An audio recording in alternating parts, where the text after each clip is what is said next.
देखो मैं हूं सन्यासी, लेकिन जीवन की अनुभूतियों को इतना लोगों से मैंने सुना है, इतना निकट से सुना है कि मेरे अनुभव झूठे नहीं हो सकते। श्री कृष्णचंद्र भगवान की आओ दो बार हरिनाम का स्मरण कर लो। श्रीमन्नारायण राम नारायण,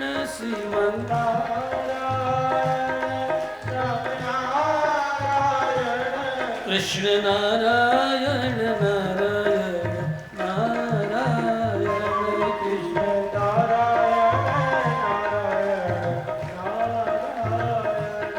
कृष्ण नारायण नारायण नारायण, कृष्ण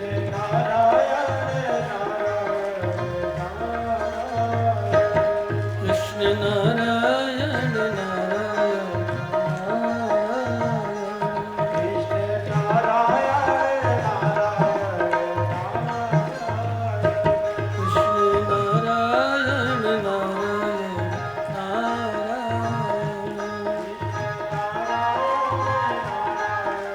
नारायण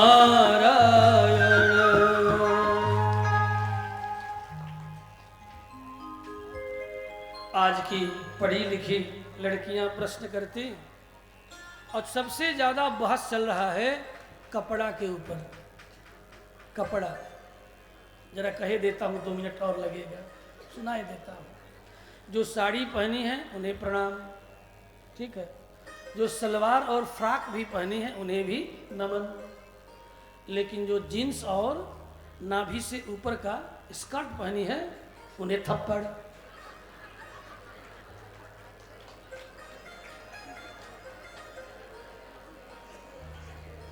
दोनों गाल में थप्पड़, बार बार थप्पड़, झटपट थप्पड़, पटक पटक करके थप्पड़। एक शायर ने कहा, आज की ये स्कर्ट और जींस पहनने वाली कहती हैं कि तुम्हारी पुरुषों की दृष्टि बिगड़ गई है। तो ठीक है, तुम अपनी नाभि, अपनी ढोढ़ी नाभि दिखाती हुई क्यों घूम रही हो? तुमसे पूछता हूं, उत्तर दो। मेरी तो दृष्टि बिगड़ गई है, लेकिन तुम्हारी दृष्टि की सृष्टि ठीक है। तुम अपनी नाभि और कमर, जींस में झुकते ही तेरा कमर एक बीता दिखाई पड़ रहा है पीछे से, है? झुकते हैं क्यों? तुम दिखा क्यों रही हो? ये हमें बता दो। ये मार्क्सवादियों का कुचक्र है। भारतीय समाज को नंगा करने के लिए एक भी मुसलमान की लड़कियां ऐसा करती है क्या? ये केवल हिंदू सनातनियों के लिए ही ये कुचक्र गढ़े जा रहे हैं। क्यों? मैं पूरा उस समाज से उत्तर मांगता हूं कि तुम सटे हुए, जिससे सारे अंग तुम्हारे दिखाई पड़ रहे हैं, छाती से लेकर के नितंब तक सब दिखाई पड़ रहा है, एक एक अंग की रेखाएं दिखाई पड़ रही हैं। क्यों? दिखाने के लिए ही ना, कि कोई और प्रयोजन है? तुम सड़क पर ऐसे कपड़ों को पहन करके घूम रही हो, कोई और प्रयोजन है क्या दिखाने के अलावा? और दिखाने के बाद उसका परिणाम भी तुम्हें पता है। इसका परिणाम क्या हुआ? केवल दिखाने के लिए नहीं, उसका जो परिणाम है, मैं छेड़ी जाऊं, मैं छेड़ी जाऊं, क्योंकि ऐसे वस्त्र में लड़के देख करके मुझे छेड़ेंगे, मैं छेड़ी जाऊं, यही कामना है तुम्हारी। इसके अलावा क्या हो सकता है? तो आज की ये स्कर्ट और जींस पहनने वाली लड़कियां प्रतिवाद करती है एक शायर के शब्द में,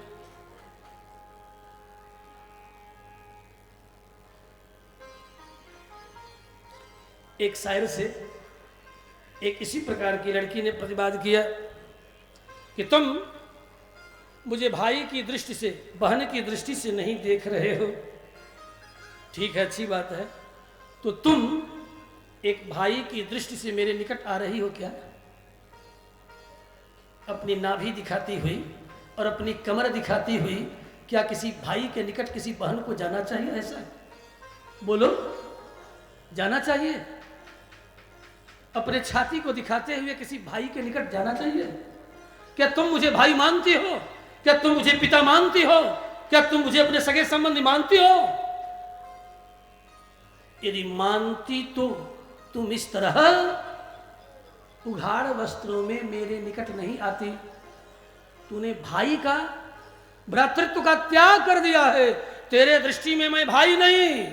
यदि भाई होता तो ये नंगे, आधे अधजले, फटे कपड़े पहन करके तू मेरे पास नहीं आती।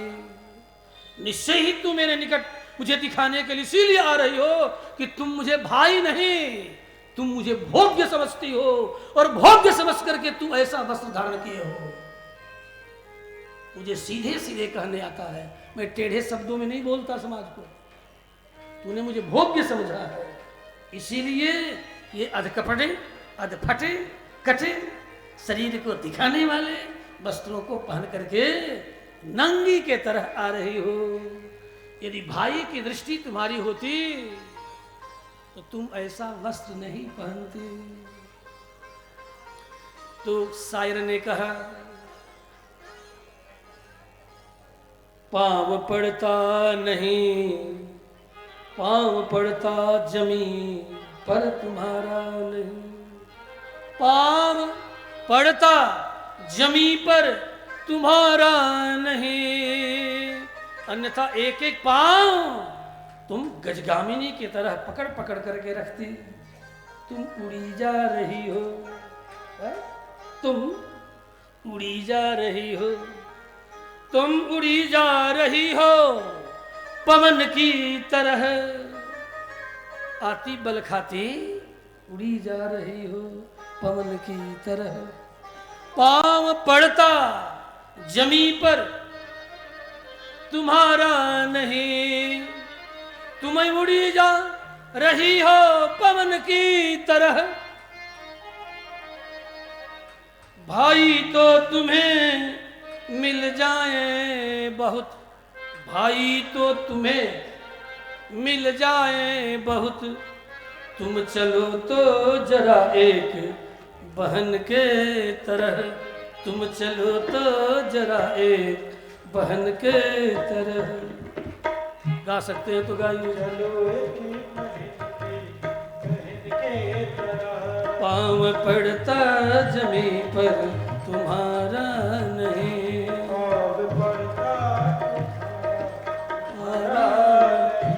पाँव पड़ता जमी पर तुम्हारा नहीं, पाँव पड़ता जमी पर तुम्हारा नहीं, पाँव पड़ता जमी पर तुम्हारा नहीं, पाँव पड़ता नहीं तुम्हारा नहीं, पाँव पड़ता जमी पर तुम्हारा नहीं।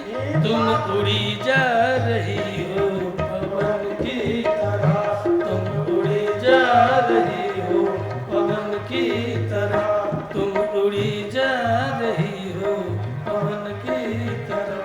भाई तो मिल जाएंगे बहुत तेरे हो, भाई तो मिल जाएंगे तुम्हें, भाई मिलेंगे तुम्हें यो बहुत, भाई तो मिलेंगे तुम्हें जाएंगे तो।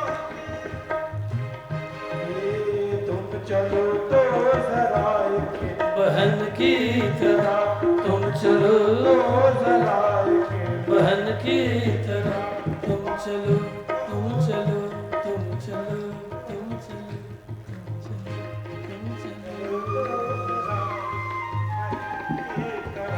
तुम चलो, तुम चलो, तुम चलो, तुम चलो, एक बहन की तरह। गोपियां श्री कृष्ण के इस वचन को सुनकर के रोने लगी, बड़ी बड़ी अश्रु की धारा गिराने लगी। अब तो ये बंसी के नाद से पकड़ करके घसीट लाए। हम सब भी ने प्राप्त करने के लिए ही व्रत की थी। इन्होंने सिद्धि का उपदेश भी दिया, वरदान भी दिया। गोपियाँ कहने लगी, आपको ऐसा नहीं कहना चाहिए। मैवम विभोर हति भवान गतितुम दर्शनसम। जिस तरह मोक्ष चाहने वाले मुमुक्षु लोग आपकी उपासना करते हैं, उसी तरह हम गोपियाँ आपके चरणों में संसार के रूप, रस, गंध, शब्द, स्पर्श आदि सारे विषयों का त्याग करके आपके चरणों के निकट आई हैं। आप लौटने को न कहें। भक्ता भजस्व, हम सब आपकी भक्त हैं। भजस्व, हम सबकी सेवा आप स्वीकार करें। आपको रमण करने की इच्छा है, नृत्य करने की इच्छा है, रास करने की इच्छा है, हम भी उसमें आपका योग करेंगे, सहयोग करेंगे। भक्ता भजस्व दुर्वग्रहमाम तिरस्माम। हम सब गोपियों का त्याग नहीं करना चाहिए आपको, ऐसा दुराग्रह आप न करें। ये आदि पुरुष परमात्मा श्री कृष्ण मोक्ष चाहने वाले मुमुक्षु की तरह हम सब आपके निकट आई हैं। आपने बंसी के तान से खींच करके बुलाए हैं, और यदि आप हठ करेंगे तो कदाचित चली भी जाएं, लेकिन यदि चरणों से चल करके आई होती तब न। आपने बंसी के तान से खींच करके अपने चरणों के निकट बुला लिया। पादौ पदम न चलतः तव पादमूला यामः कथम ब्रजमथो करवाम किमुवा। यदि आप हट करें, हम चली जाएं, तो जाके करेंगे क्या? मन तो आपके चरणों में उलझ गया है, मन तो आपके स्मरण में उलझ गया है। इसलिए हे बनवारी, हे बनमाली, हे वृंदावन बिहारी, यदि आप अपने महारास में हम गोपियों का योग स्वीकार न करेंगे तो पक्का ये बात पक्की है, यदि आप हट करके भेज ही देंगे तो आपके विरह की अग्नि में अपने शरीर को जला करके भस्म कर देंगी,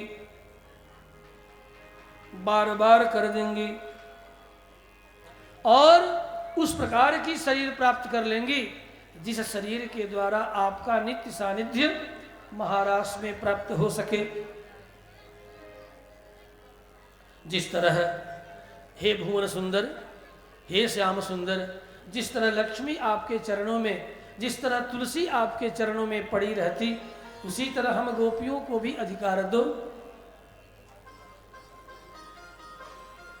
हे आदि पुरुष,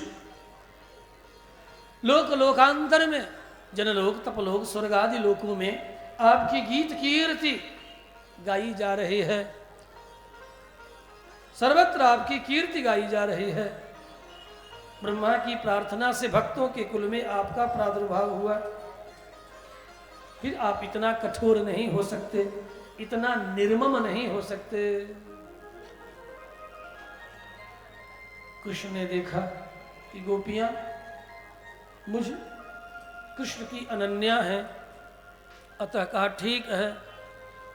अपनी दोनों भुजाओं को फैलाते हैं और चारों तरफ से 8 गोपियों का मंडल गोलाकार, पुनः 12 गोपियों का मंडल, पुनः 16 गोपियों का मंडल, पुनः 32 गोपियों का मंडल, इस तरह अनेक मंडल बनकर के तैयार हो गया। श्री कृष्ण प्रसंग ग्रंथ से गोपीनाथ कविराज ने वर्णन किया है। प्रधान मंडल में भगवान कृष्ण के ठीक सामने भगवती राधिका और उनके साथ ललिता, श्यामला, धन्या, रंग देवी, विशाखा, चंद्रोज्ज्वला, पद्मा, अनंग मंजरी इत्यादि प्रधान 8 गोपियाँ, पुनः 12 गोपियों का अगला मंडल है, जिसमें प्रधान चंद्रावली, सुदेवी, तुंग विद्या, चित्रा, माधवी, रूपमंजरी, भद्रा, चंपकलता, पुनः चित्ररेखा, मदन सुंदरी, मधुमती, इंद्रलेखा, चंद्ररेखा, चंद्रावली, कृष्णप्रिया, पुनः 16 गोपियों का मंडल, फिर 32 का, 64 का, उसके बाद सब गोपियों का मंडल है। कविराज गोपीनाथ कविराज ने अपने श्री कृष्ण प्रसंग ग्रंथ में वर्णन किया है। श्री कृष्णचंद्र भगवान की जय हो। रास आरंभ हो गया। झूम झूम करके गोपियों के साथ कृष्ण नृत्य कर रहे हैं। रास रचो है, रास रच्यो है, यमुना के नारे तट पर रास रच्यो है, रास रचो है, रास रचो है, यमुना किनारे रास रच्यो है।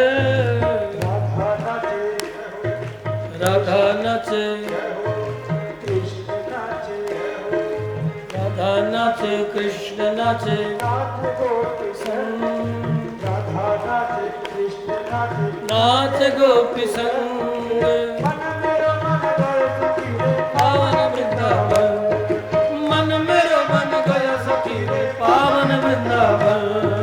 राधा नाचे, कृष्ण नाचे, नाचे गोपी संग, राधा नाचे, कृष्ण नाचे, नाचे गोपी संग, मन मेरो बन गया सखी रे पावन वृंदावन, मन मेरो बन गया सखी रे पावन वृंदावन। रास रचो है रास रच्यो है, यमुना किनारे कान्हा रास रच्यो है। रास रचो है, रास रचो है, यमुना के तट हरि रास रचो है। बैठाइए और खड़ा कीजिए। फिर दोबारा हट जाएंगे। अब एक बार शपथ मंगा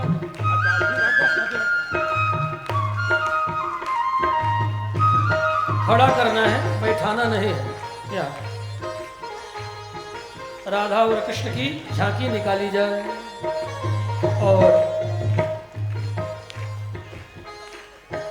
रास रचे है, रास रचो है, यमुना किनारे रास रच्यो है। रास रचो है, रास रचो है, यमुना किनारे कान्हा रास रचो है, गंगा नाचे, राधा नाचे, कान्हा नाचे, गंगा नाचे, यमुना नाचे, नाच नदी बने, गंगा नाचे, यमुना नाचे, नाच नदी है। मन मेरो बन गया सखी रे पावन वृंदावन, मन मेरो बन गया सखी रे पावन वृंदावन। रास रचो है रास रच्यो है, यमुना किनारे कान्हा रास रचो है, रास रचो है, रास रचो है, यमुना के तट पर रास रचो है।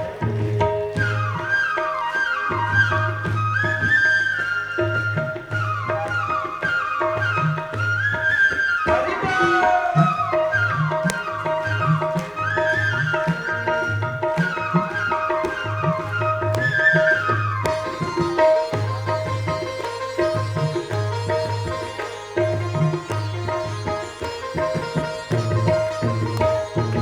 गोकुल में देखो, वृंदावन में देखो, गोकुल में देखो वृंदावन में देखो,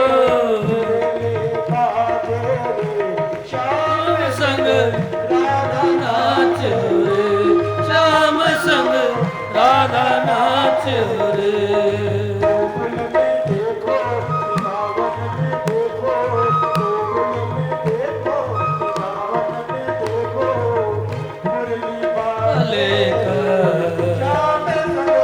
राधा नाच रे, श्याम संग राधा नाच रे।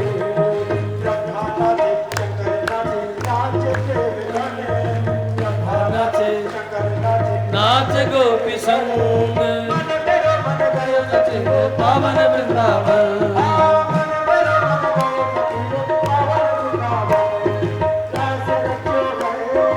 रास रच्यो है, यमुना किनारे कान्हा है।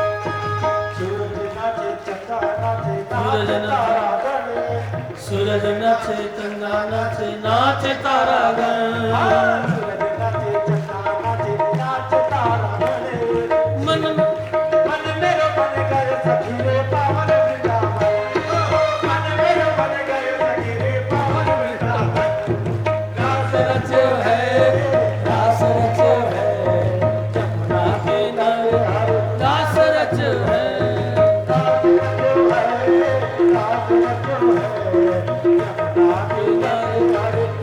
रचो है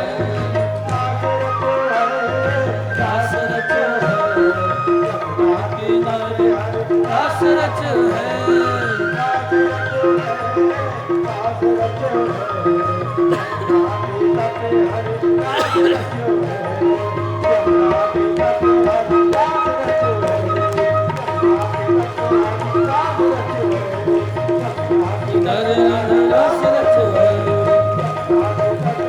रास रचो है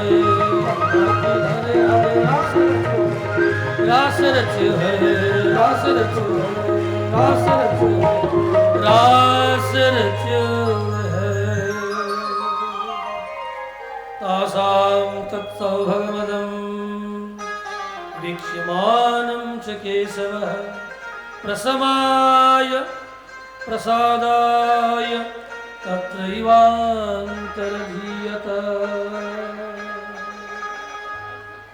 गोपियों के मन में रास को देखकर अभिमान आ गया। अभिमान गोविंदहु भावत नाही। अभिमान भगवान को अच्छा नहीं लगता। भगवान कृष्ण के साथ यह सौभाग्य प्राप्त करके सौभग मद गोपियों के हृदय में उतर आया। गाल सुर्ख हो गया, आंखें लाल लाल हो गई, अंग अंग में प्रेम का रंग चढ़ गया, पूरा अंग प्रत्यंग लाल लाल हो रहा है। अभिमान का रंग लाल है, प्रेम का रंग भी लाल है। गला सूर्ख है, आंखें भी सूर्ख हो गई हैं। इसलिए कृष्ण ने देखते ही देखते अंतर्धान हो गए, छिप गए, क्योंकि गोपियों के मन में अभिमान आ गया। अभिमान पर्दा है जो भगवान को छिपा देता। अब ये विकल हो गई। आकुल व्याकुल होकर के सब गोपियां रोने लगी। हे रमणनाथ, हे रमण प्रेष्ठ, हे नंद नंदन, कहाँ गए कहाँ गए? हे महाभुज, कहाँ चले गए हमें छोड़कर? फिर तो ऐसी बावरी हुई कि पूछ रही है। लताओं से, गुल्मों से, वृक्षों से, मृगों से, पर्वतों से, अये गिरिराज, आप तो देखे होंगे कहाँ गए श्याम सुंदर? ओ जमुने, ओ मालती, ओ यूथिके, ओ अर्जुना, ओ लताओं, जरा ये तो बताओ श्याम सुंदर किधर गए किधर गए?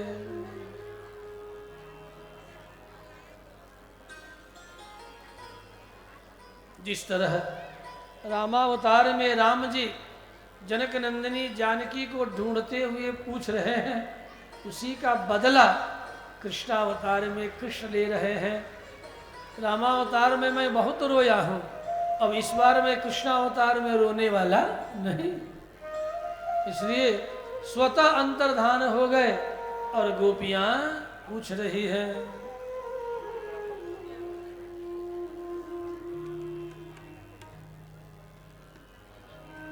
कहाँ गए हे श्याम सुंदर?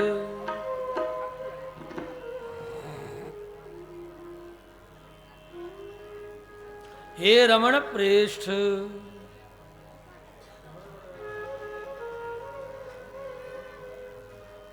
गोपियों ने विरह में निवेदन किया, कान्हा तोरी जोहत रह गई बात,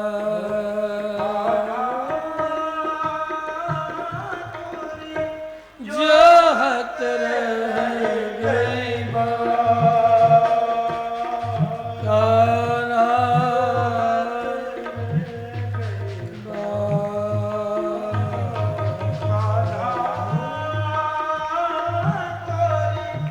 जोहत रह गई बात, जोहत रह गई बात।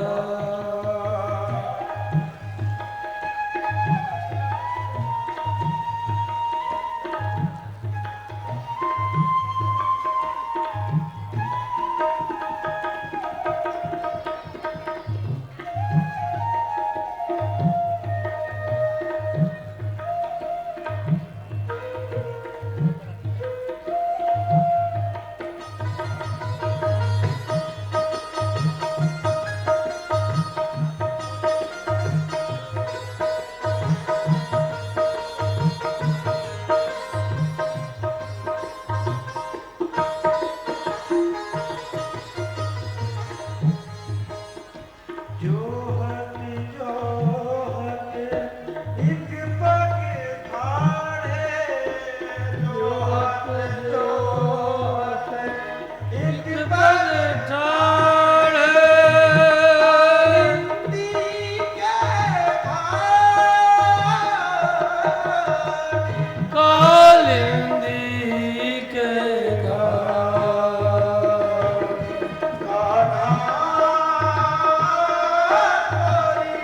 जोहत रह गई बात,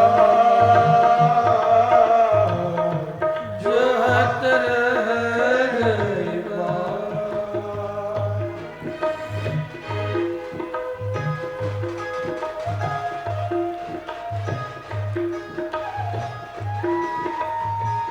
जोहत रह गई बात,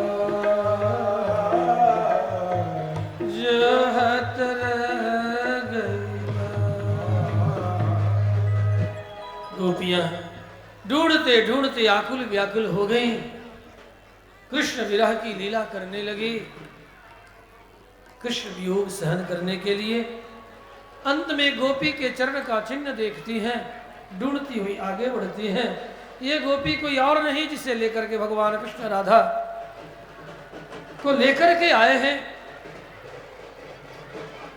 जरा बारात को वहीं खड़ा रखें, द्वार पर ही बारात को रखें और 10 मिनट वाद्य को बंद रखें। प्रसंग पर चलते ही मैं कहूँगा।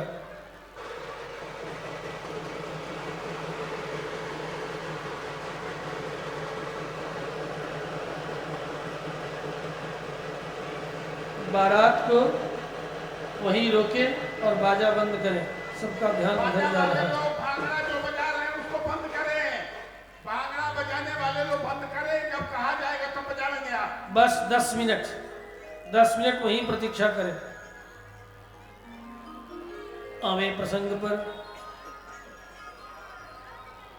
कृष्ण एकमात्र राधा को लेकर गए हैं। राधा के मन में भी अभिमान आ गया, कहने लगी चला नहीं जाता। कृष्ण ने कहा ठीक आओ मेरे कंधे पर बैठ जा। कंधे पर चली बैठने, अंतर्धान हो गए।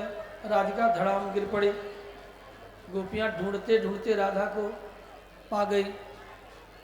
गोपियों ने पूछा तुम्हें भी छोड़ करके श्याम सुंदर चले गए? रोती हुई राधा ने हाँ कहा। सब जमुना में स्नान करती हैं। जहाँ अंतर्धान हुए थे वहीं पर सारी गोपियां आती हैं और आकर के कृष्ण को पुकार पुकार कर बुलाती हैं। इसी गोपी गीत के नाम से स्मरण करते हैं। 2 पंक्ति स्मरण करेंगे। यह संस्कृत में गोपियों के द्वारा गाया गया कृष्ण वियोग में गाया हुआ यह गीत है, जिसे गोपी गीत या विरह गीत कहते हैं। जयति तेधिकं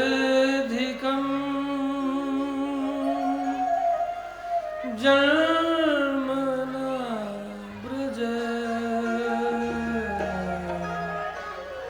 श्रयत इंदिरा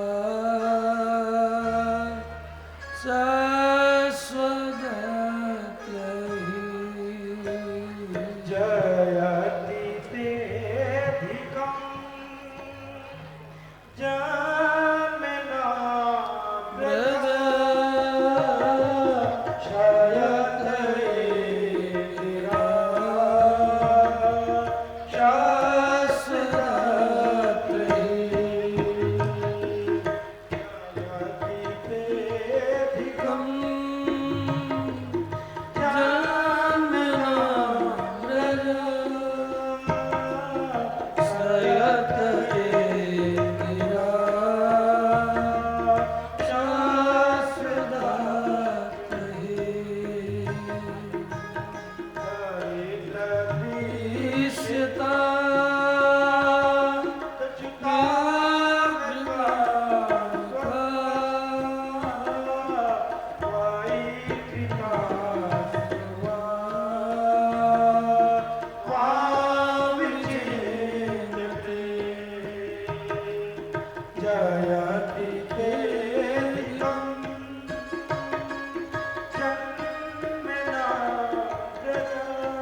शरद दास साधु जात सरसी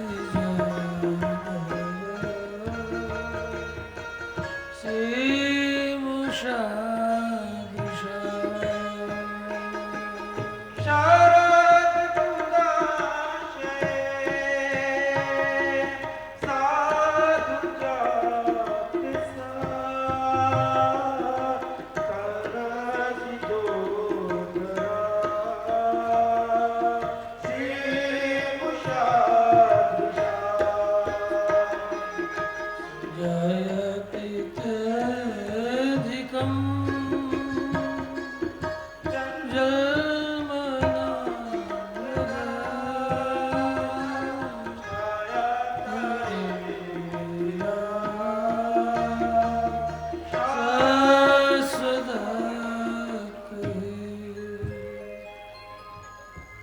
यदि हे श्याम सुंदर आपको यही करना था तो हम गोपियों के चित्त को चुराया क्यों? अपने हाव भाव कटाक्ष से हम लोगों के चित्त को अपनाया क्यों? यही करना था तो इंद्र के कोप से हम डूब रही थी, बचाया क्यों? अरिष्टासुर से बचाया, धेनुकासुर से बचाया, राक्षसों से बचाया ही क्यों? अपने वियोग में ही गोपियों को मार डालना था तो हमें मर जाने दिए होता, बचाया क्यों? ये सोच करके भी चित्त घूम रहा है, मूर्छित सी हो रही है कि करील के कांटों पर कैसे कमल की पंखुड़ियों से भी अधिक, पराग से भी अधिक कोमल है चरण जिनके, ऐसे कोमल चरण वाले हैं कमल कृष्ण, आप कैसे चल रहे होंगे? ये सोच करके हम गोपियां मूर्छित सी हो जा रही हैं। हे श्याम सुंदर, अब अधिक मत रुलाओ, प्रकट हो जाओ। पता है तुम किसी साधन से नहीं मिलते हो, साधन के अभिमान से भी नहीं मिलते हो, तुम तो केवल अपनी कृपा से प्राप्त होते हो। हम गोपियों के पास तुम्हें पाने के लिए कोई साधन नहीं है, प्रेम भी साधन नहीं। जिस प्रेम ने हृदय में सौभाग्य मद उत्पन्न कर दिया, इस प्रेम का भी हम त्याग कर रहे हैं, प्रेम को भी साधन बनाने से बाज आ रही हैं। ये प्रेम भी आपको प्राप्त करने के साधन नहीं है। जिस प्रेम ने सौभाग्य मद उत्पन्न कर दिया हम लोगों के हृदय में, इतना सुनते ही कृष्ण कहीं गए थोड़े थे, वे तो केवल अभिमान के पर्दे के पीछे छिप गए थे, प्रकट ही थे। प्रकट हो गए तासामाविर्वच्छमरिः स्मेमान मुखम वजह कोटि कोटि कंदर्प दर्प दलन पटीयान भगवान कृष्ण गोपियों के बीच में प्रकट हो गए। अब तो आनंद ही मूर्तिमान होकर के प्रकट हुआ है, गोपियों के आनंद का ठिकाना नहीं, असीम आनंद गोपियों को हुआ है।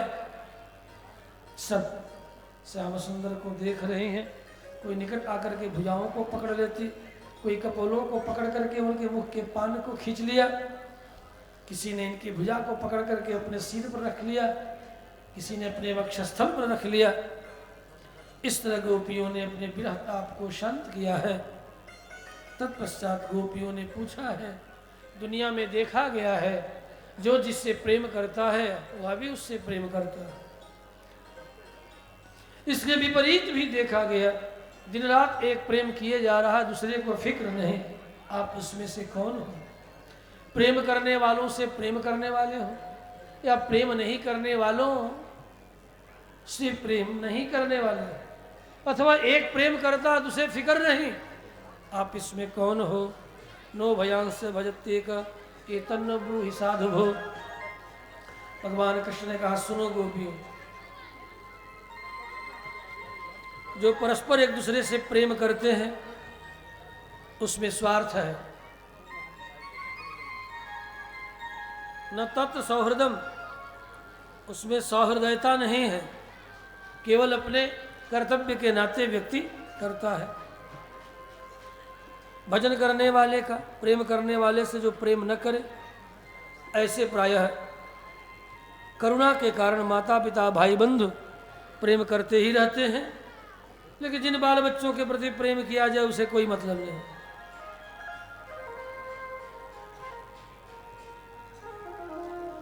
प्रेम नहीं करने वाले से जो प्रेम नहीं करता, ऐसे चार तरह के लोग होते हैं। ध्यान से सुनो, प्रेम करने वाले से जो प्रेम नहीं करता, ऐसे चार तरह के लोग होते हैं।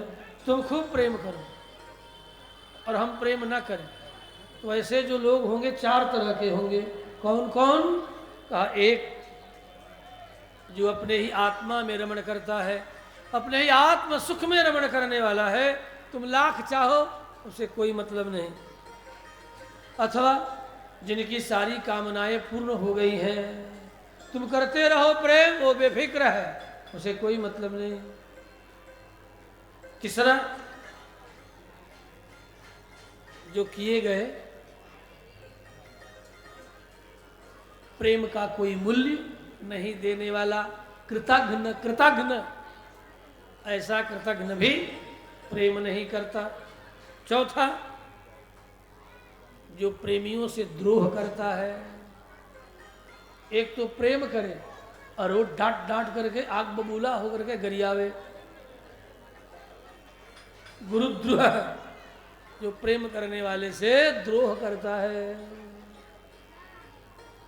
ऐसे चार लोग होते हैं। ठीक, आप इसमें कौन हैं?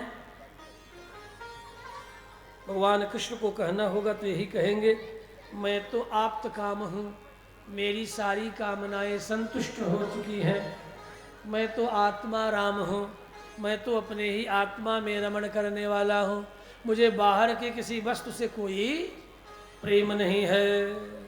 ना हम तो सख्यो भजतो पिजंतुन भजाम्य मीशान अनुवृत्ति वृत्ते। भजन करने वाले, प्रेम करने वाले से प्रेम करना, ये तो सामान्य सी बात है। जैसे किसी का धन नष्ट हो जाए तो जिसका नष्ट हो जाए वो दिन रात उसका चिंतन करता है। लेकिन अय गोपियों सुनो, जो मेरे लिए माता पिता भाई बंधु जगत सर्वस्व का त्याग करके मुझसे प्रेम करते, केवल और केवल मुझसे प्रेम करते हैं, उससे मैं भी प्रेम करता हूं, जो केवल मुझसे करते हैं। ये नहीं कि जिसके सामने है उसी से कहने लगे कि मैं आपसे प्रेम करता हूं, जो मिले उसी से कहे कि आपसे अधिक मैं किसी और से प्रेम नहीं करता, जो मिले उसी से कहे। ऐसे लोगों के साथ भगवान कृष्ण प्रेम नहीं करते। जो केवल और केवल उन्हीं से प्रेम करता है भगवान भी उस जीव से प्रेम करते हैं। जे यथा माम प्रपद्यन्ते तांस तथैव भजाम्यहम्। इतना ही नहीं, केवल प्रेम ही नहीं करता, मैं उसकी हर आज्ञा का अनुसरण करता हूँ, हर संकल्प को सिद्ध करता हूँ। वो जो संकल्प करता हूँ सारे संकल्पों को मैं सिद्ध कर देता हूँ। यहाँ तक कि मैं उसका दास बन जाता हूँ, उसका सेवक बन जाता हूँ, उसका सारथी बन जाता हूँ, उसके चरणों की सेवा करने लगता हूँ। ये मेरा स्वभाव है। लेकिन जो केवल और केवल हम ही से प्यार करता है, ये नहीं कि जिसे देखा उसी से कहे आई लव यू, जिसे देखे उसी से, तो सामने वाला कह दे same to you, just like you, I love also you, जो मिले उसी से। तो भगवान कहते हैं ऐसे को मैं खास भूसा नहीं डालने वाला। आई लव यू किसी को देखे तो बोल बैठे, सेम टू यू बोल बैठे। जो हम ही से प्रेम करता है, केवल और केवल, सारे सगे संबंधियों को छोड़ केवल हमसे प्रेम करे, उससे मैं भी प्रेम करता, उसी भाव से करता हूँ। वो जिस भाव से करे, पितृभाव से करे तो पिता बन जाता हूँ, मातृभाव से करे तो माता बन जाता हूँ, पतिभाव से करे तो मीरा के लिए भगवान कृष्ण पति बन गए, पुत्र भाव से करे तो कर्मा का पुत्र बन गए। अभी की बात है, 1000 वर्ष पहले की बात है। कर्माबाई जगन्नाथपुरी में निवास करते हैं, पुत्र भाव से। और छोड़ दो, अब तो बट गया। बंगाल में रामकृष्ण परमहंस के समय में एक बूढ़ी माँ थी जो बंगाल चटगांव की थी, जो आज बांग्लादेश में पड़ रहा है। उन्हें रामकृष्ण परमहंस जी ठाकुर जी गोपाल की माँ कह करके पुकारा करते थे। भगवान कृष्ण उसे प्रत्यक्ष प्राप्त थे, प्रत्यक्ष, भी ज्यादा दिन की बात नहीं, 1880 की बात कह रहा हूं। 1880 से लेकर के 1886 तक गोपाल की माँ, ऐसा कहते थे ठाकुर रामकृष्ण परमहंस जी। उन्हें प्रत्यक्ष भगवान पुत्र के रूप में गोद में खिलाती, नहलाती, पिलाती, प्रत्यक्ष रामकृष्ण परमहंस देखते। और कभी कभी विवेकानंद नरेंद्र ने भी गोपाल की माँ को देखा था, गोपाल को गोद में खिलाते हुए, अर्थात कृष्ण को गोद में खिलाते, पिलाते, नहलाते, हिलाते, डुलाते, हलराते, दुलराते देखा था। और कहा कि आपको ये कथा कैसे मालूम? कहा रामकृष्ण चरितावली,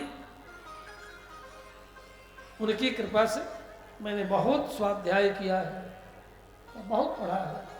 मैं बचपन में रामकृष्ण के ही साहित्य को पढ़ करके अध्यात्म की डोर को पकड़ने की कोशिश किया है सबसे अधिक।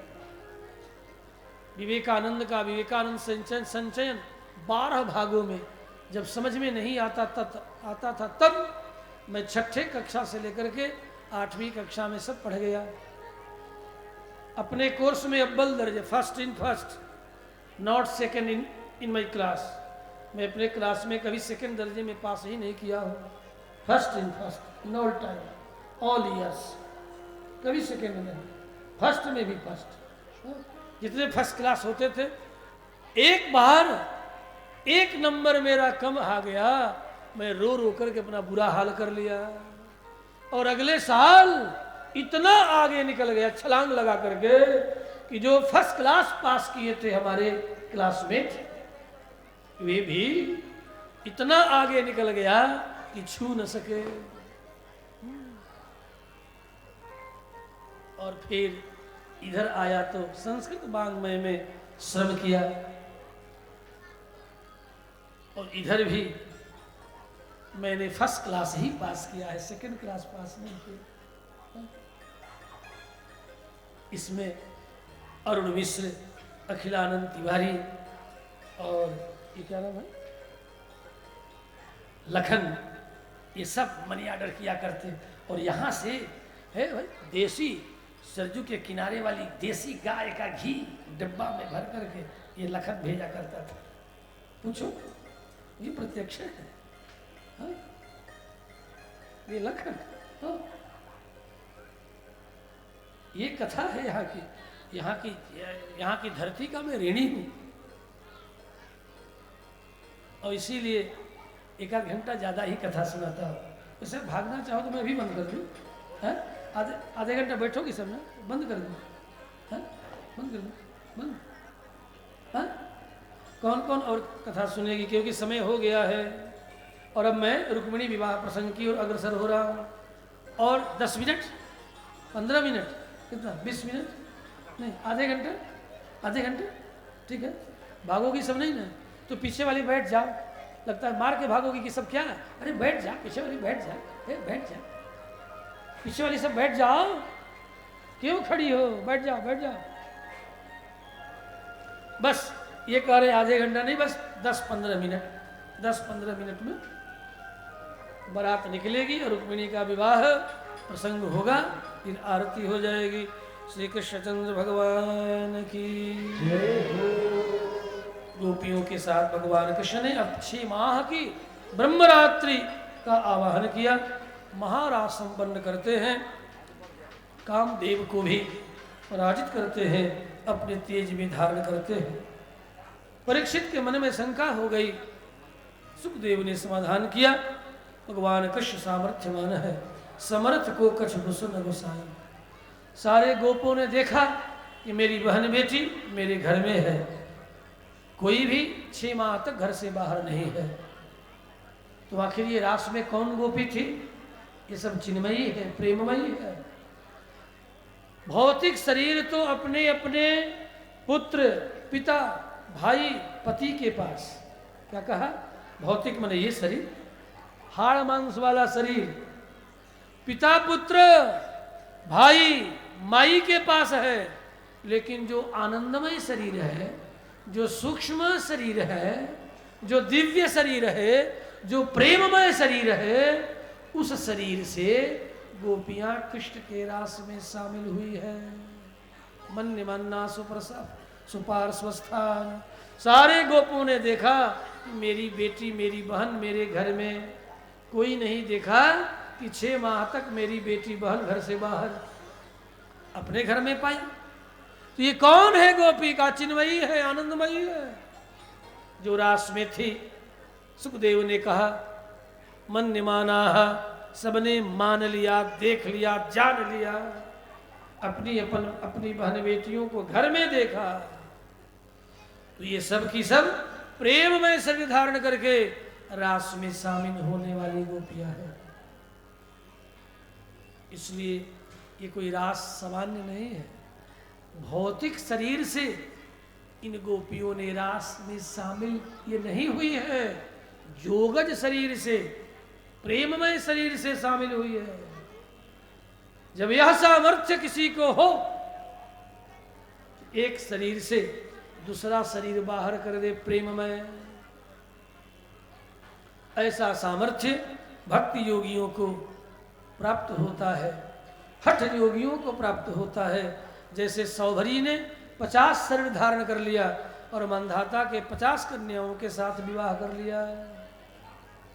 एक मुख्य शरीर था और उसे हठ योग से 50 शरीर बना लिया अपने योग मार्ग से, और मंधाता की 50 कन्याओं से विवाह कर लिया।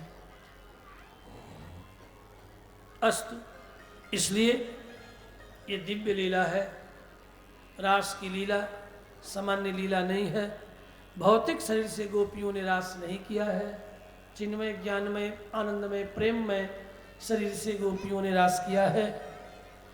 एक भाव। द्वितीय भाव, भगवान कृष्ण सामर्थ्यवान है।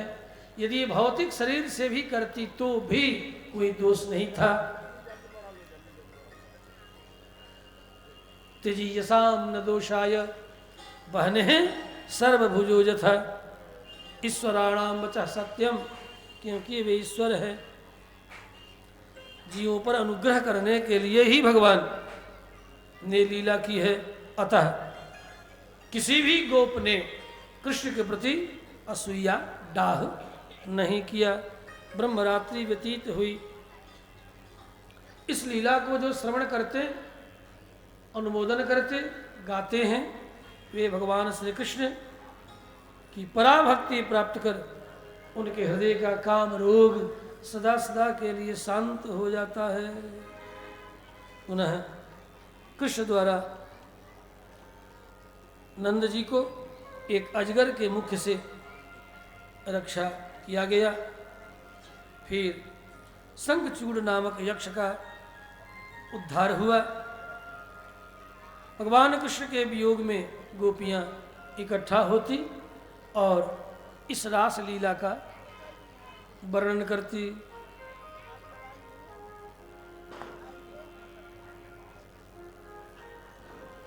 और उस रास में, उस जुगल गीत में ये गोपियां निवेदन करती, हे श्याम सुंदर पुनः उस रास का अनुभव कराओ।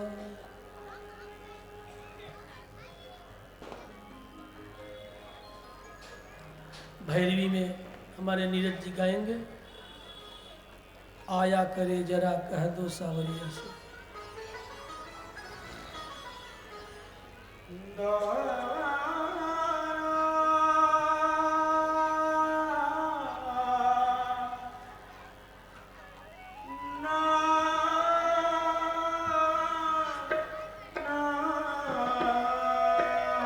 एक अंतरा बस।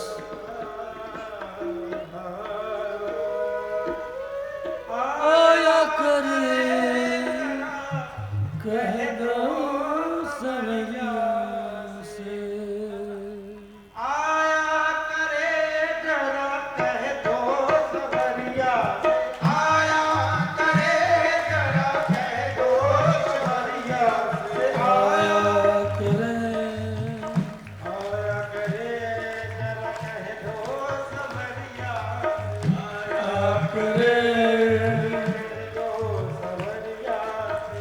आया करे जा कह दो सवरिया से।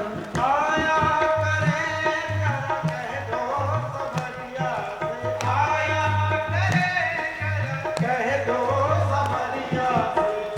आया करे मन, आया करे, आया करे मन, आया करे सपन में दर्श दिखाया आया करे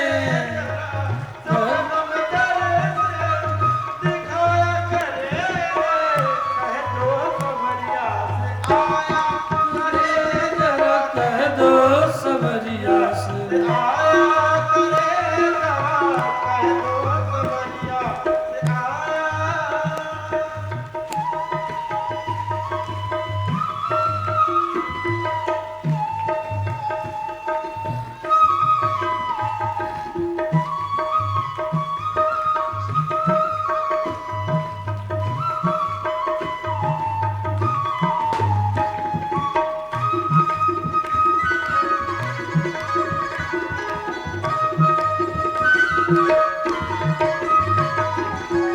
वृंदावन की कुंज गली में, वृंदावन की कुंज गली में, कुंज गली में, कुंज गली में, कुंज गली में, वृंदावन की, वृंदावन की, वृंदावन की कुंज गली में पंच की तेरे, पंच की तेरे, पंच की तेरे सुना करे जरा कह दो सवरिया। आया करे जरा कह दो सवरिया से। आया करे जरा कह दो सवरिया। आया करे आया करे, आया करे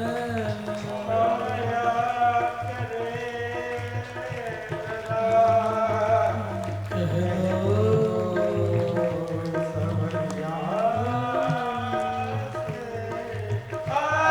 करे जरा कह दो सवरिया से। करे जरा कह दो सवरिया से।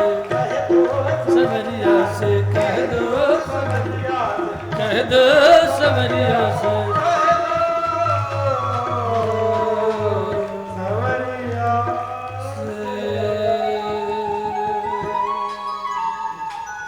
वाम बाहु कृत वाम कपाल भगत रधरार्पित वेणु कोमलांगुलिभि राश्रित मार्गम गोप्यैरयति यत्र मुकुन्द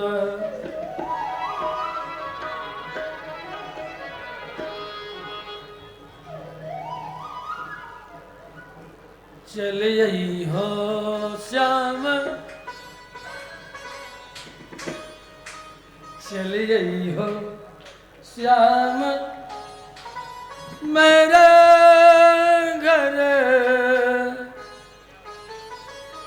धीरे धीरे चले आई हो श्याम मेरे हिये धीरे धीरे चले आई हो श्याम मेरे हिये धीरे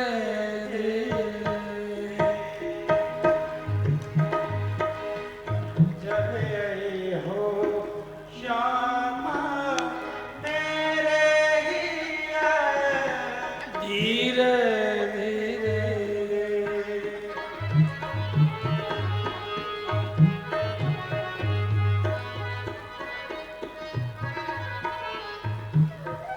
शाम कोई हो सवेरे को जई हो शाम कोई हो सवेरे को जय हो। चलिए हो शाम धीरे धीरे ओ श्याम धीरे धीरे ओ श्याम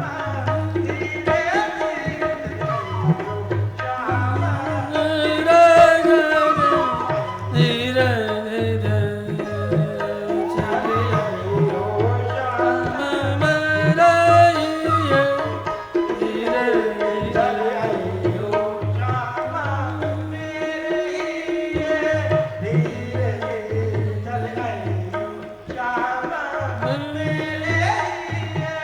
धीरे धीरे धीरे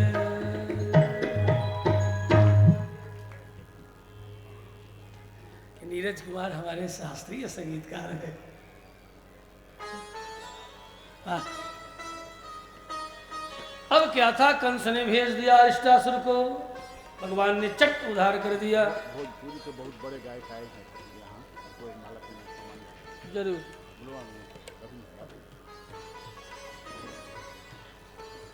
सम्मान भी करेंगे और भजन भी गाएंगे। श्री कृष्णचंद्र भगवान की कंस ने अरिष्टासुर को भेजा, चलत महाधुनि गरज सी भारी, गर्भ स्रवहि गायों के पेट से बच्चे गिरने लगे, हुंकार। अब भयंकर गर्जना के साथ अरिष्टासुर चला। भगवान कृष्ण ने अरिष्टासुर का उद्धार किया। कंस व्याकुल हो गया तो ब्राह्मणों के चरण पकड़ लिया। चार चार वेदों को जानने वाले चतुर्वेदी ब्राह्मणों को पकड़ा। कुछ ऐसा करो बाबा, मैं अमर बन जाऊं, मैं शापग्रस्त हूं, आकाशवाणी हुई है। चतुर्वेदी ब्राह्मणों ने कहा, डट करके दक्षिणा की तैयारी करो, अनेक तरह की सामग्रियों की तैयारी करो, हम तुम्हारे लिए ऐन्द्र यज्ञ करेंगे। यदि सफल हो गया राजन तो अमर बन जाओगे, असफल हो गया राजन तो सुनो, तेरी मृत्यु उसी क्षण होगी। सावधान होकर ऐसे अभिचार प्रयोग कराना चाहिए। यदि तुम कहोगे तो करेंगे। कंस ने सारी तैयारियां आरंभ की, सारी सामग्रियों का संचय किया और अक्रूर अपने दाना जक्ष को सिखाकर बलराम और कृष्ण को लाने के लिए यज्ञ दिखाने के बहाने बुलाया। पुनः केसी नामक दैत्य को कहा, जाओ बलराम कृष्ण को मार कर आओ। देखते ही देखते कृष्ण ने केसी का उद्धार कर दिया। रथ पर बैठकर अक्रूर जी वृंदावन आए। बलराम कृष्ण दोनों गायें दूह रहे थे, चरणों में गिर गए। कल्पना करते हुए आ रहे थे, काश मुझे चाचा चाचा कहते। कृष्ण ने उठाया, चाचा क्रोर उठो, प्रणाम मुझे करना चाहिए, आप कर रहे हो। पुनः चाचा के चरणों में प्रणाम किया, पुकारा, बल भैया चाचा क्रूर आए हैं। बलदाऊ भी दोहन पात्र फेंक दौड़ पड़े, कहाँ है कहाँ है, कहा ये है। बलराम के भी चरणों में अक्रूर प्रणाम करने लगे। कहा, ये उल्टी गंगा कब से बहने लगी? चाचा के चरणों में भतीजों को प्रणाम करना चाहिए कि चाचा को? खबरदार, खड़े रहिए। आंखें तरेर करके बलराम ने डांटा, खड़े रहिए, प्रणाम करने दीजिए। यह है सत्ता का और बल का मद, क्योंकि बलराम जी मदमत्त रहते हैं। खबरदार, खड़े रहिए। ये भी कंस के दाना थे, फाइनेंस मिनिस्टर है, डर थोड़े। मैंने आज का वित्त मंत्री, उस समय का भी वित्त मंत्री, finance minister of Kansa state, Kansa के स्टेट के फाइनेंस मिनिस्टर है। फिर भी बलराम ने कहा, खबरदार खड़े रहिए, मुझे प्रणाम करने दीजिए। डर के मारे खड़े रहे अक्रूर, दोनों हाथों से प्रणाम किया। एक बाँ कृष्ण, एक बाँ बलराम पकड़ करके आगे लेके चलने लगे। दोनों पुकारते, बाबा नंद, बाबा बाबा, क्या हुआ कन्हैया, चाचा क्रूर आए हैं, आइए ना। अरे भाई अक्रूर आए हैं? हाँ हाँ। ओ, सब गायों को छोड़ करके दौड़ पड़े, किधर है? इधर है। अब दोनों भाई आपस में मिलते हैं। नंद ने रोते हुए कहा, क्रूर तू बड़ा क्रूर है रे, ऐ सफल का बेटा, तू बड़ा क्रूर है। इतने दिनों के बाद कम से कम अपने भतीजों को ही देखने चला आता, इन्हें ही देख लेता। 11 वर्ष का पूरा ये कृष्ण हो गया, 12 वर्ष का रोहिणी नंदन हो गए, तू आ जा रहा है। अक्रूर ने भी रोते हुए कंस नंद से कहा, भाई नंद क्या कहो, आप तो जानते हैं कंस कितना बड़ा क्रूर व्यक्ति है। एक दिन का भी छुट्टी नहीं देता, दिन रात काम लेता। अकेला मैं फाइनेंस संभालूं, वित्त मंत्रालय संभालूं, कि दान मंत्रालय संभालूं, कि प्रजा में चर सर्वत्र भ्रमण करके पता लगाऊं कल्याणकारी योजनाओं के संबंध में। दिन रात, रात में सोने तक नहीं देता ये कंस। क्या करता है, इतना काम, दिन रात काम लेता है, एक क्षण भी छुट्टी नहीं देता। अच्छा कोई बात नहीं, चलो आओ। भीतर लेकर के नंद जी बलराम कृष्ण के साथ आते हैं। द्वार से ही पुकारते हैं, बाबा नंद। नंद बाबा के पुकारने से पहले ही बलदाऊ और कन्हैया कृष्ण हाथ छोड़ करके भागते हैं बाण के तरह, और जाकर के मैया जसोदा और रोहिणी से कहते हैं, मैया चाचा क्रूर आए हैं। अच्छा, रोहिणी के तो जाने पहचाने अक्रूर हैं। ये अक्रूर इसलिए नहीं आया है बलदाऊ, ये बड़ा क्रूर है, क्रूर। ये कंस का दूत है, कंस का कोई कार्य करने के लिए आया होगा। ये बड़ा कपटी है। लेकिन सच ये है कि अक्रूर कृष्ण भक्त है, हरि भक्त है। कृष्ण ने जब रोहिणी के मुख से ये सुना, छाती फटने लगी। कुसंग का परिणाम देखो, मेरे जैसे भगवत भक्त के ऊपर भी कैसी लांछन लगाई।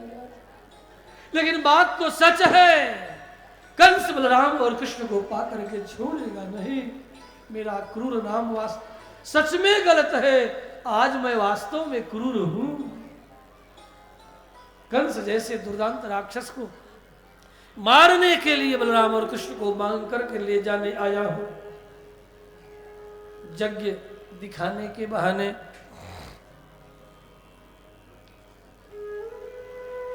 क्रूर जी विश्राम करते हैं, अर्घ्यपाद्य आचमन धूप दीप नैवेद्य भोजन आदि संपन्न होता है। अक्रूर विश्राम करते हैं, बलराम और कृष्ण दोनों चरणों को दबाते हैं, पुनः प्रश्न करते हैं। अंत में कृष्ण ने कहा, चाचा जब तक ये कंस मामा जीवित है न, तब तक जदकुल का कल्याण नहीं हो सकता। ये जब तक मरेगा नहीं तब तक जदकुल का कल्याण नहीं होने वाला।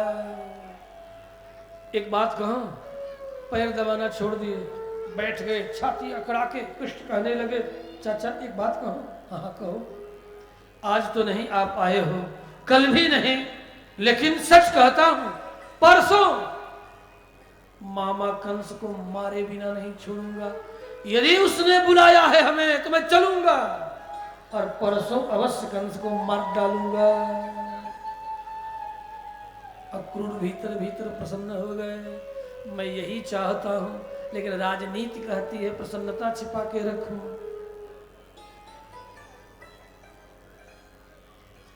अगले प्रातः गोप गोपियों नारायण गोप मित्रों के साथ नंदादि गोपगण मथुरा के लिए प्रस्थान करते हैं। गोपियां आती हैं, रथ के चारों तरफ खड़ी हो जाती हैं और रोकने का यत्न करती हैं, रोक नहीं पाते। अक्रूर जी बलराम और कृष्ण को बिठा करके रथ पर चल पड़ते हैं। मैया जसोदा आरती उतारती हैं, चलते चलते रथ के पीछे से पुकारती है और पूछती हैं कन्हैया कब आओगे। भगवान कृष्ण ने एक दूत के द्वारा कहला भेजा, कह दो माँ से आज तो नहीं, कल भी नहीं, आयास ये इति दौत्य कही।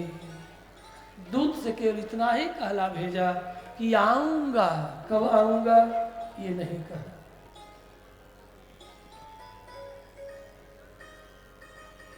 गोपियां तब तक कृष्ण बलराम के वियोग में रोती रहीं, जब तक रथ से उड़ी हुई धूल भी शांत नहीं हो गई, तब तक चित्र लिखित सी ये गोपियां देखती रहीं।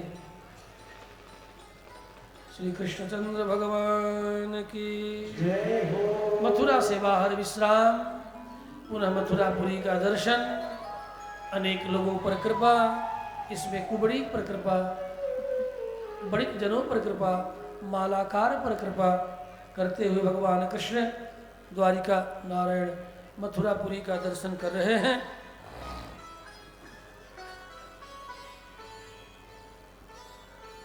पुनः यज्ञशाला के पास आए हैं और यहाँ आकर यज्ञशाला में प्रवेश कर गए। धनुष को उठाया, मध्य से तोड़ दिया, गर्जना हुई, कंस व्याकुल हो गया।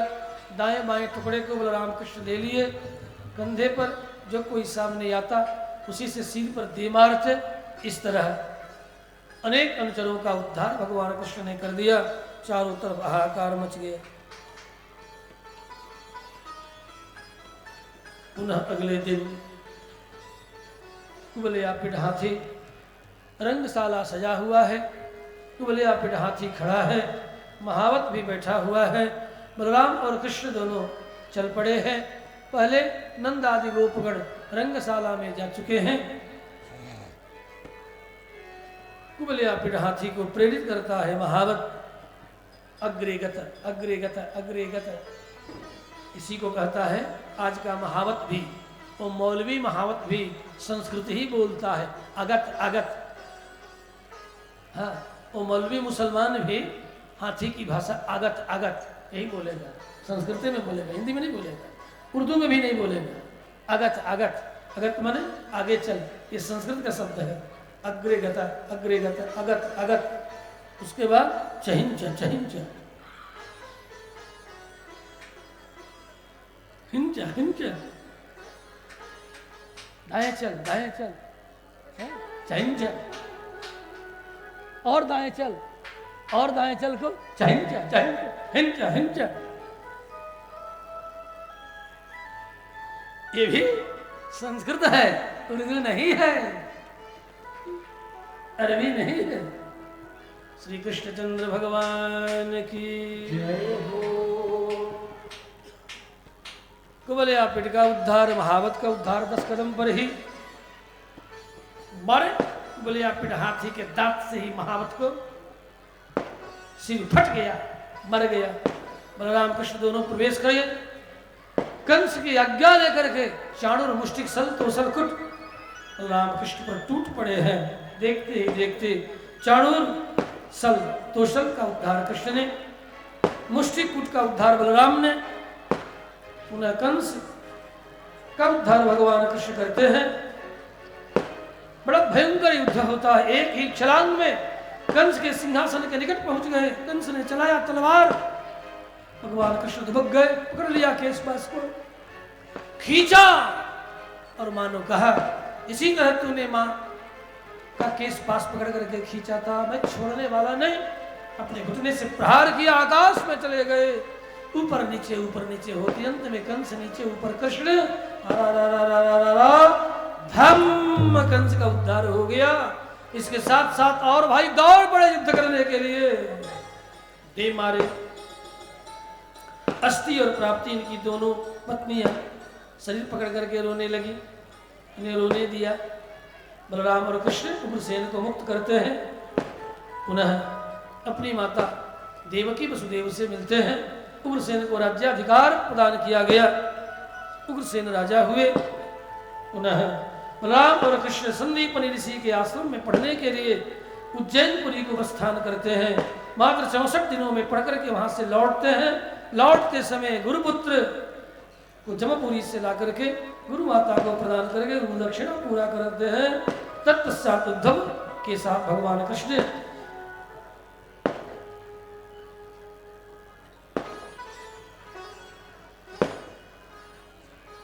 कुबड़ी के घर चलते हैं। एक दिन वहां विश्राम करते हैं, दूसरे दिन पुनः अक्रूर के घर भगवान श्री कृष्ण का गमन होता है। फिर गोपियों के स्मरण में भगवान कृष्ण एक दिन डूबे हुए थे। उद्धव को भी बड़ा अपने ज्ञान का अभिमान हो गया था। उद्धव को समझा करके भगवान कृष्ण ने गोपियों के यहाँ ब्रज भेजा। गच्छोद्धव ब्रजम सौम्य। उद्धव आते हैं, गोपियों के प्रेम में ऐसे पगे, अंत में गोपियों के चरणों की धूल की कामना करने लगे और प्रार्थना करने लगे। वंदे नंद ब्रज स्त्रीणाम पादरेणुम भीक्ष्णसः यासाम हरिकथोद गीतम पुनाति भुवनत्रयम्। ज्ञान का अभिमान धूल गया। फिर अक्रूर जी को कृष्ण लौट करके आए हैं, हस्तिनापुर भेजते हैं। यहाँ पांडवों के साथ धृतराष्ट्र अत्याचार अनाचार कर रहे हैं। अनेक तरह से कुंती को समझाते हैं, अक्रूर चिंता मत करो, शीघ्र ही आपके पुत्रों का कल्याण होगा।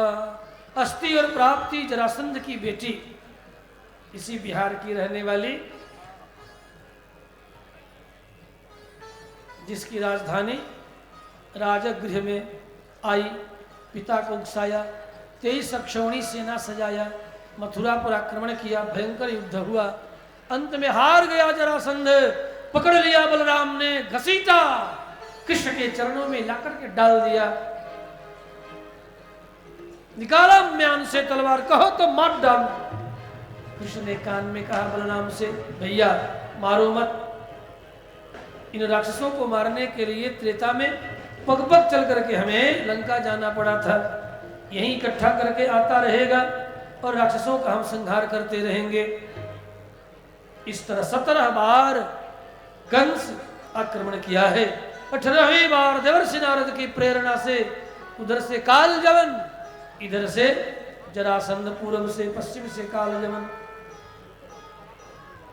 कालजवन 3 करोड़ सैनिकों को लेकर के चला। म्लेच्छ जो अरब देश का राजा था, जिसे आज अरब कहते हैं, मरुभूमि का राजा था, जो आज अरब कहलाता, Arab countries, in this time they are called Arab countries, वही का राजा था कालजवन।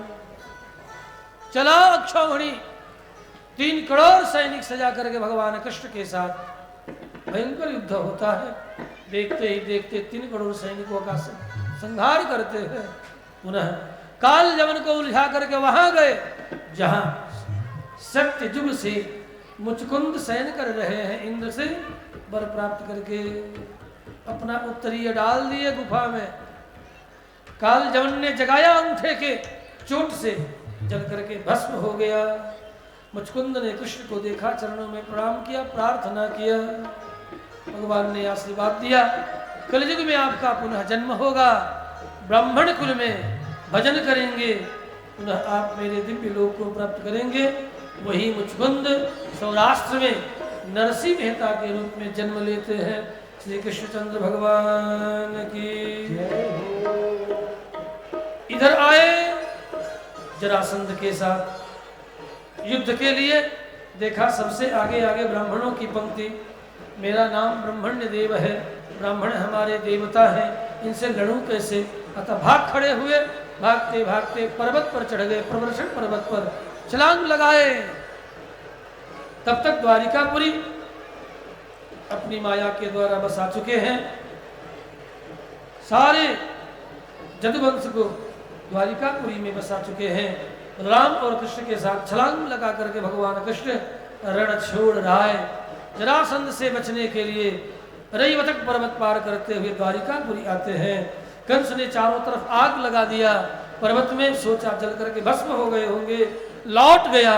द्वारिका आते ही रेवत अपनी बेटी रेवती को लेकर के वसुदेव के पास आए। आप अपने ज्येष्ठ पुत्र का विवाह मेरे बेटी से कर दे। रेवती का विवाह बलराम से संपन्न हुआ। अब कृष्ण के मन में भी आकुलता हो उठी। इधर भीष्म की बेटी का नाम रुक्मिणी, रुक्मी भाई चेदी नरेंद्र के पुत्र शिशुपाल के साथ विवाह ठीक कर दिया। बारात लेकर के जरासंध इत्यादि सबको साथ लिए चला आया। इधर रुक्मिणी ने अपने पिता के भाव को जान करके एक ब्राह्मण को बुला पत्रिका लिखती है कि आप जाइए और जाकर के ये पत्रिका द्वारिकाधीश श्री कृष्ण को दे आवे, क्योंकि रुक्मी अपने पिता के विरुद्ध मेरा विवाह शिशुपाल से करना चाह रहा है। ऐसे समय में कन्या का धर्म है कि वह स्वतः निर्णय ले। सुंदर पत्रिका लिखती है भगवान श्री कृष्ण के लिए। भगवान कृष्ण ने विप्र के मुख से पढ़ा है। अक्षौहिणी सेना से जाकर के बलराम तैयार, रथ पर बिठा करके विप्र के साथ भगवान कृष्ण कुंदनपुर आते हैं। और यहाँ आज देवी रुक्मिणी कात्यायनी देवी की आराधना के लिए जाती है। भगवान कृष्ण चले जाते हैं और रथ पर बिछा करके रुक्मिणी को लेकर के चल पड़ते हैं। जरासंध के सैनिकों ने, शिशुपाल के सैनिकों ने रोकने का यत्न किया, लेकिन रोक न सके। सब मूर्छित होकर के गिर पड़े। भगवान कृष्ण रुक्मिणी को लेकर के आगे बढ़ते हैं। तब तक शिशुपाल इत्यादि रुक्मी के साथ बलराम का युद्ध होता है। रुक्मी का विमुखीकरण होता है। लौट करके बलराम कृष्ण रुक्मिणी के साथ द्वारिका आते हैं और द्वारिका में आकर के विधि पूर्वक रुक्मिणी और कृष्ण के निमित्त मंडप सजता है, स्वस्ति वाचन होता है, गोदान होता है, प्रायश्चित कर्म होता है, हल्दी कलश होता है और पुनः विवाह का रस्म पूर्ण होता है। रुक्मिणी कृष्णचंद्र भगवान के आज मेरे लगता है जैसे सारे संसार की साथी है। बोले कृष्ण कन्हैया लाल की जय हो। और आज मेरी शाम की शादी है, आज मेरी शाम की शादी है, आज मेरी शाम की शादी है, आज मेरी शाम की शादी है। लगता है जैसे सारे संसार की साथी है, आज मेरी शाम की शादी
रखें।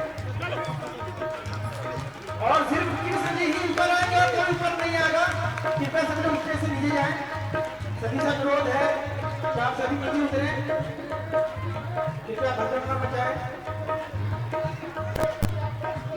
सामने सामने खड़ा करें।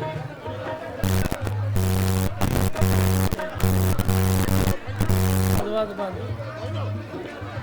आप सभी नीचे जाएं, भद्र न मचाएं। बच जाएगा। नीचे चलिए, सभी लोग नीचे चलिए।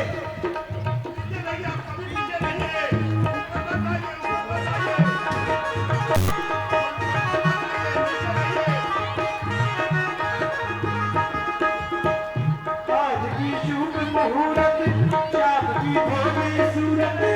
आज की शुभ मुहूर्त, चाँद की भोली सूरत। आज की शुभ मुहूर्त, चाँद की भोली सूरत। आज की शुभ मुहूर्त, चाँद की भोली सूरत। ऐसा लगता है मारो संसार की शादी है। आज मेरी शाम की शादी है। आज मेरी शाम की शादी है। आज मेरी शाम की शादी है। आज मेरी शाम की शादी है। शाम की शादी है मेरे घर, शाम की शादी है। शाम की शादी है मेरे घर, शाम की शादी है। आज मेरी शाम की शादी है। आज मेरी शाम की शादी है।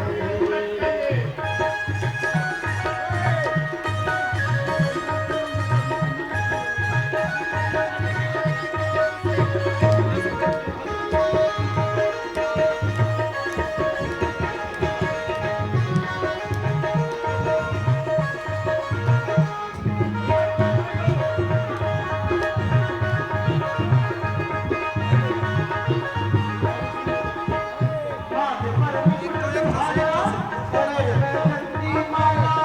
माथे पर मुकुट सुहागा। सभी लोग अपने अपने स्थान पर बैठ जाएं और बैठ करके देखें।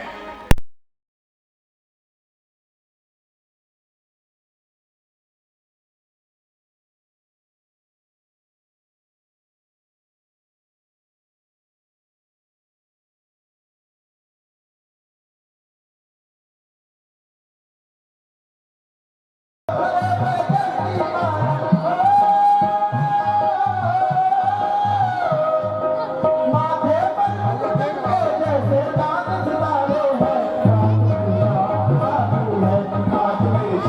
सितारे हैं। आज मेरी शाम की शादी है। आज मेरी शाम की शादी है। आज मेरी शाम की शादी है।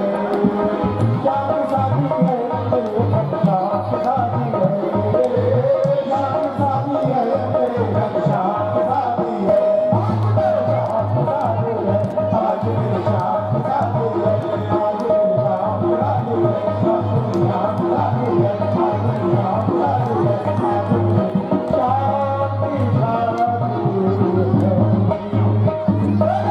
मेरी और आइए एक और प्यारा सा भजन।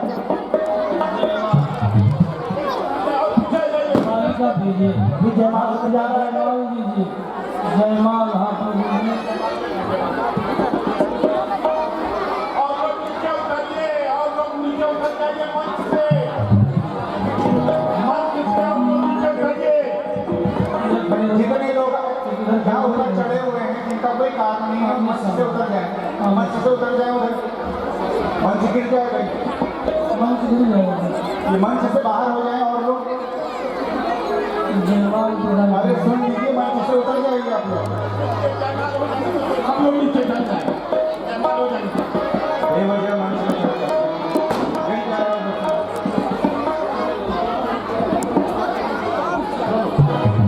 मुकुट सिर मोर का। और जजमान जी से विनम्र निवेदन है कि थोड़ा बधाइयाँ इधर भी लाने का कष्ट करें। और कहना है मेरे चित्त चोर का। और यहाँ पे जितने लोग बैठे हैं और खड़े हैं, सभी से निवेदन है कि आप सभी तालियों की सेवा करते रहें और हमारे ठाकुर जी की सेवा जरूर करें। और जिसको नाचना वो नाच भी सकता है। और कहना है तू नैना नैना नैना, तू नैना नैना नैना। बृहस्पति सचिना भोगा विश्ववेदा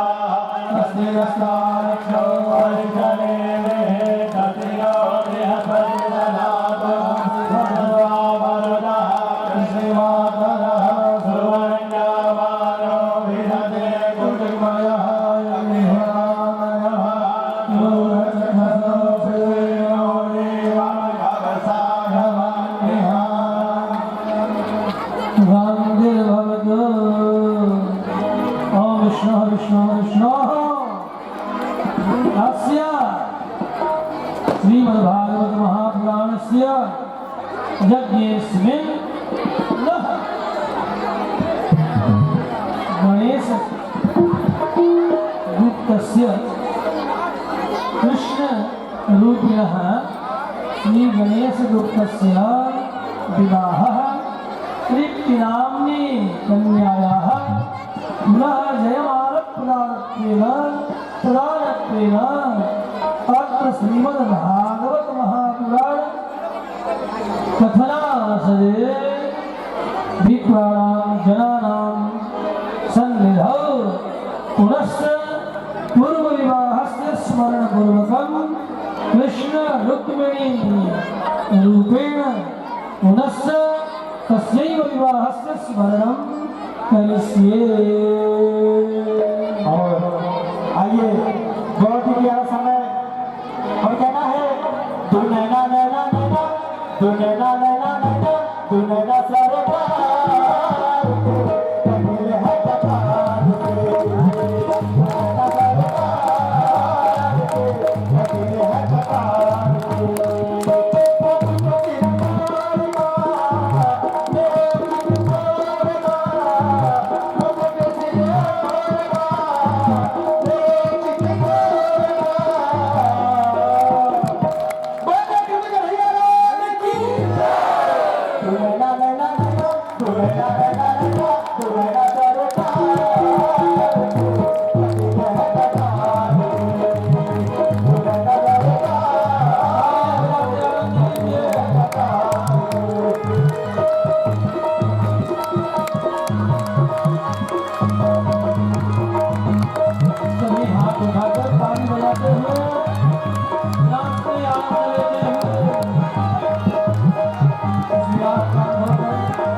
तुम लोग नाचो लेकिन वर कन्या को नहीं नचाना, ये गलत प्रथा करेंगे। और निर्माण से निवेदन है कि क्या बधैया लाने का कैसा आरती क्या कुर्सी बनी, कुर्सी दो लगा दीजिए, दोनों के लिए कुर्सी लगा दीजिए। रुक्मिणी कृष्ण के लिए क्या सामने कुर्सी लगा दीजिए, सभी दर्शन करें। वहाँ आगे कुर्सी लगाइए जो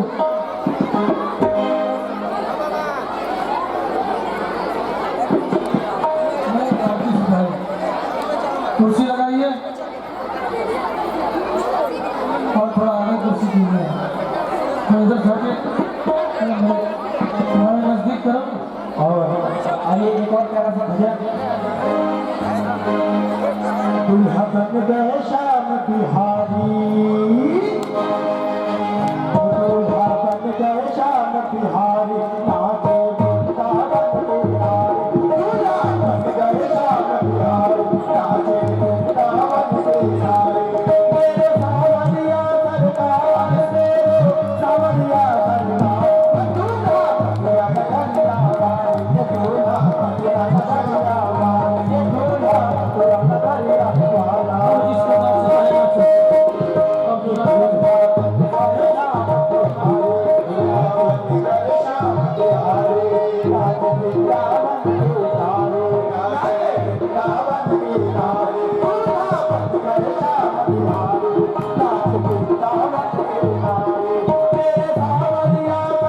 कन्हैया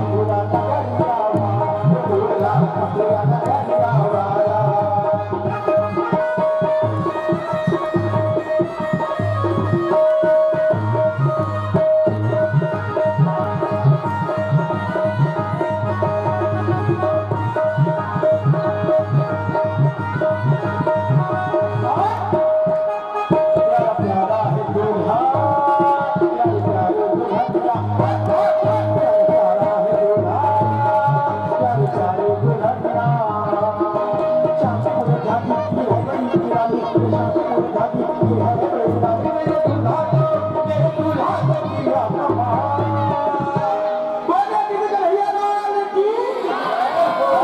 दूल्हा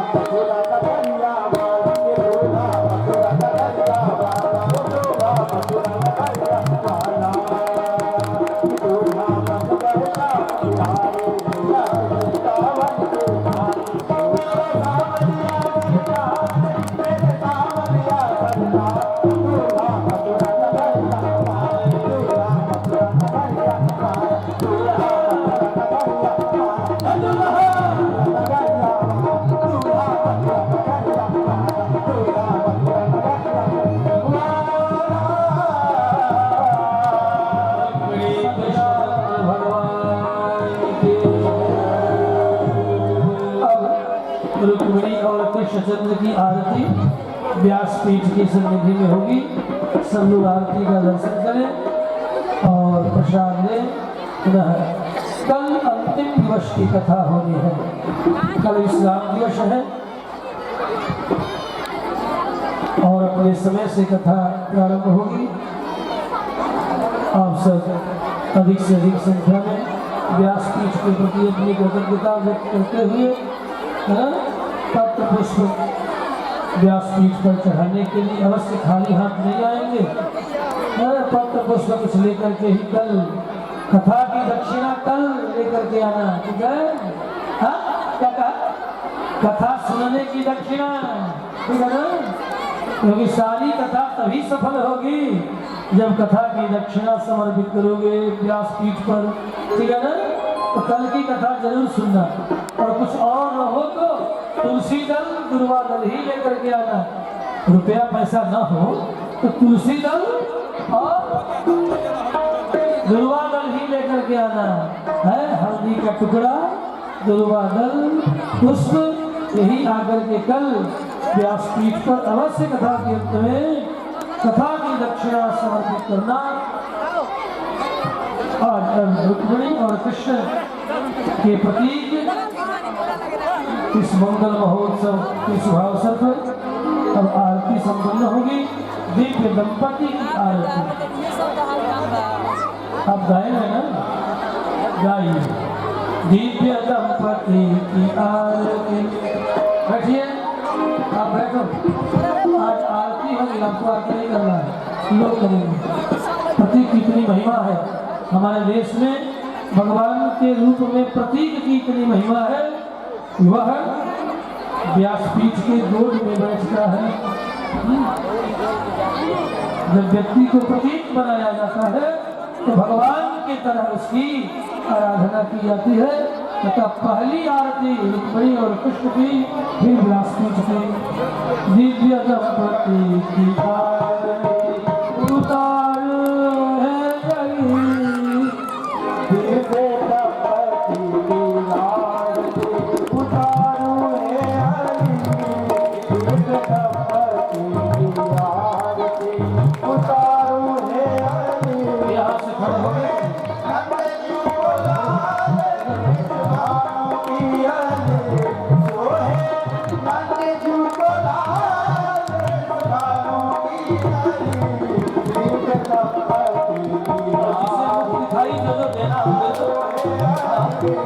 बड़ी कृष्ण की मुख दिखाई, जिसे तो चढ़ाना हो चढ़ा तो बोल सकता है।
Thank you.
सर्वे भवन्तु सुखिनः सर्वे सन्तु निरामयाः सर्वे भद्राणि पश्यन्तु मा कश्चित् दुःखभाग् भवेत् ॐ शान्तिः शान्तिः शान्तिः वेङ्कटरमण गोविन्द वेङ्कटरमण गोविन्द वेङ्कटरमण गोविन्द वेङ्कटरमण गोविन्द श्रीनिवास गोविन्द श्रीनिवास गोविन्द श्रीनिवास गोविन्द वाहन गोविन्द हयग्रीव गोविन्द हयग्रीव गोविन्द पद्मावती श्रीनिवास भगवान की जय रुक्मिणी कृष्णचंद्र महोत्सव की जय रुक्मिणी विवाहोत्सव की जय जय श्रीमन्नारायण बोलिए जय श्रीमन्नारायण जय श्रीमन्नारायण जय श्रीमन्नारायण अच्छा ही प्रसाद लीजिए प्रस्थान कीजिए सभी लोग प्रसाद लेकर के जाएंगे और एक आवश्यक सूचना यह है कि जो लोग परसों 28 तारीख को विशाल भंडारा का आयोजन किया गया है, जो भक्तगण जो भी वस्तु भंडारा के लिए देना चाहते हो कि आटा दाल चावल चीनी फसल गिलास जो मसाला जो भी जो इच्छा हो बंटारे के संबंध में उनकी जो इच्छा हो वो कल जग स्तर पर पहुंचाने का कष्ट करें। साथ ही कल का प्रसाद जो है वो राजा राम प्रसाद और विजेंद्र सिंह के द्वारा किया जाएगा। दोनों व्यक्तियों ने कहा है कि कल का प्रसाद हलवा हम लोग बनवा करके देंगे और अनिल कुमार मिश्रा योजना ब्रह्मचोरी से खीर का प्रसाद भेजेंगे। अनिल कुमार मिश्रा योजना ब्रह्मचोरी से खीर का प्रसाद कर भेजेंगे। इसलिए आप लोग सभी समय पर आ जाएं और कथा का आनंद लें। कल सुदामा चरित्र की कथा है।